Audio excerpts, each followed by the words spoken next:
These are a few things that I've learned in my first 3 weeks with a newborn. No days look alike. What may work on your baby one day probably won't work the next day. It probably won't work the next hour, the next minute, the next second.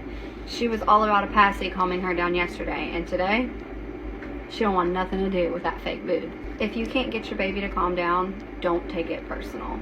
You're not a bad parent because your baby is crying. Sometimes babies just fuss, and because you can't calm them down, it doesn't make you bad at what you're doing. Just keep trying things.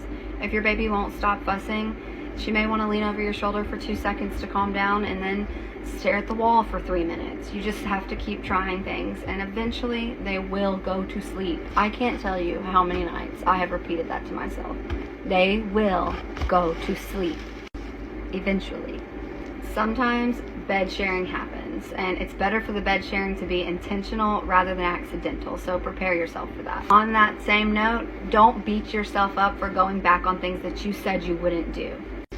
I swore up and down that we would not bed share, but sometimes it's necessary.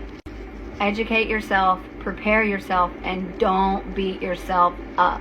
Lastly, and honestly the most important, put your oxygen mask on first.